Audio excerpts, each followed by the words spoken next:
আজ ভারতের যে লোকসভা নির্বাচন হলো, গত ১.৫ মাস ধরে যে ৭ দফা নির্বাচন হলো, তার চূড়ান্ত ফলাফল আজ ঘোষণা হলো।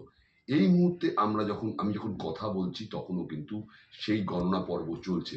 তবে একটা ছবি কিন্তু পরিষ্কার হয়ে গেছে, অন্তত পশ্চিমবঙ্গে কিন্তু এবছর যে তৃণমূল কংগ্রেস অর্থাৎ যে শাসক দল তৃণমূল কংগ্রেস কিন্তু এবছর একেবারে বাজিমাত করেছে বলে এমনটা বলাই যায়। কেননা ২০১৯-এ লোকসভা নির্বাচনে কিন্তু বিজেপি অর্থাৎ কেন্দ্রের যে ভারতীয় জনতা পার্টি অর্থাৎ মোদির বিজেপি সরকার ১৯-এ যে লোকসভা নির্বাচন লড়েছিল, সেই লোকসভা নির্বাচনে কিন্তু পশ্চিমবঙ্গে কিন্তু ১৮টি আসন নিয়েছিল, মানে ১৮টি আসনের দখল নিয়েছিল। পশ্চিমবঙ্গের মোট ৪২টি আসনের মধ্যে ১৮টি আসন নিয়েছিল। সেখানে কিন্তু এবছর কিন্তু বিজেপির দাবি ছিল এই আসনের সংখ্যা কিন্তু ৩০ ছবে, অর্থাৎ ৩০-এর গণ্ডি পার হবে এবং তৃণমূলকে কিন্তু ১০ থেকে ১২ আসনের মধ্যে রুখে দিতে পারবে। কিন্তু তেমনটা হলো না। আজ সকাল থেকেই যখন ইভিএম খোলা হলো, অর্থাৎ ইভিএম এ যে ভাগ্যবন্দি করা হয়েছিল, মানুষের জনাদেশ, মানুষের যে রায় দেওয়া হয়েছিল, সেই রায় কিন্তু একেবারে বিজেপির বিরুদ্ধে গেছে, এমনটা বলাই যায়। এখনো পর্যন্ত যা ট্রেন বা যা জানা যাচ্ছে তাতে কিন্তু তৃণমূল প্রায় ৩০টি আসন কিন্তু দখল করতে চলেছে, যার অধিকাংশ আসন কিন্তু ইতিমধ্যেই মানে ঘোষণা হয়ে গেছে, তারা সেসব প্রার্থী জয়ী হয়ে গেছে। বিজেপি কিন্তু একেবারে ১০ থেকে ১১-র মধ্যে একেবারে সীমাবদ্ধ থাকলো এবং একটি আসন কংগ্রেস দখল করেছে। এই ৪২টি আসনের চিত্র কিন্তু এখনো পর্যন্ত বোঝা যাচ্ছে। গণনা পর্ব এখনো চলছে, গণনা পর্ব চলবে কতক্ষণ এই মুহূর্তে বলা সম্ভব নয়। ইতিমধ্যে রাজ্য জুড়ে অর্থাৎ পশ্চিমবঙ্গ জুড়ে কিন্তু সবুজ আবির খেলা, অর্থাৎ তৃণমূল কর্মী সমর্থকদের মধ্যে কিন্তু একেবারে উল্লাসে কিন্তু মাতোয়ারা হয়েছে।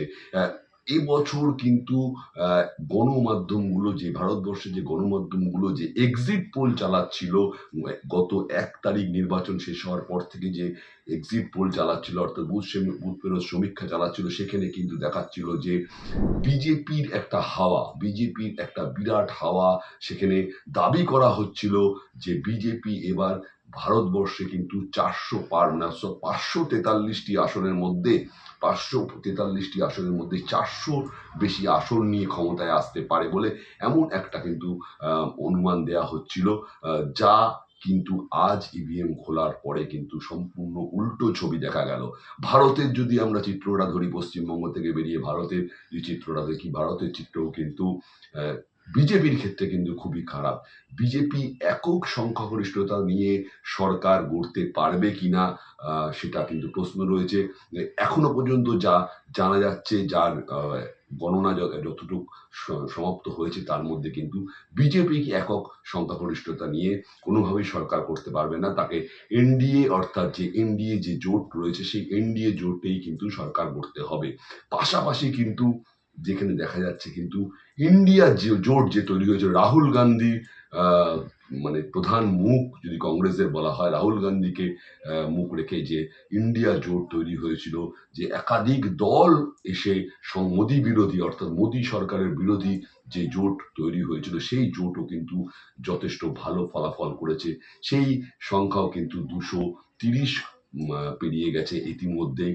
এবার দেখা যাবে যে এনডিএ জোট থেকে কোনো দল বেরিয়ে ইন্ডিয়া জোটের সাথে যুক্ত হলো কিনা, বা ইন্ডিয়া জোট থেকে কোনো দলকে ভাঙিয়ে নিয়ে এনডিএতে জোট হলো কিনা।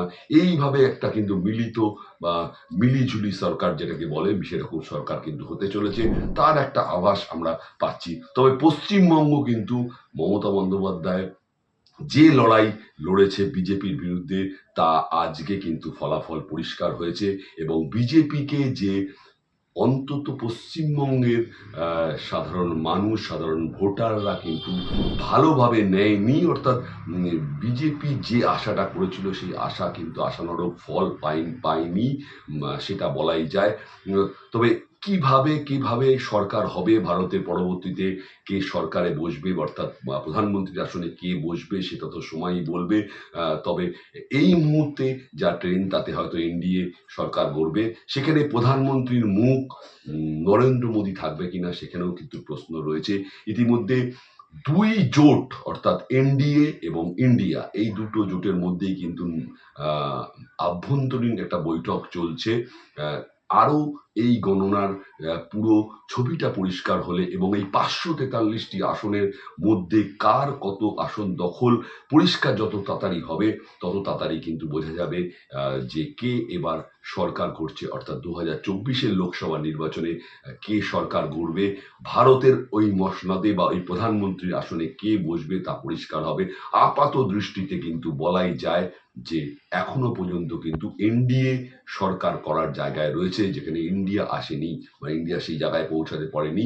তবে বিরোধী যে স্ট্রং, বিরোধী যে শক্তিশালী, যেটা ছিল না 2014-র পর থেকে, সেই শক্তিশালী কিন্তু আজকে হতে চলেছে বা হয়েছে সেটা বলাই যায়। পরবর্তী ভারতবর্ষের রাজনৈতিক প্রেক্ষাপট কেমন হবে বা ভারতবর্ষ আগামী দিন কিভাবে চলবে সেটা তো সময় বলতে পারবে, এই মুহূর্তে তো সম্ভব নয়। তবে পশ্চিমবঙ্গের জয় কিন্তু সত্যি কথাই বিজেপিকে কিন্তু হতাশ করেছে সেটা বলাই যায়। তো এই পর্যন্ত আজকের লোকসভা নির্বাচন নিয়ে যে গণনা পর্ব চলছে তার সর্বশেষ ছিল আমার কাছে।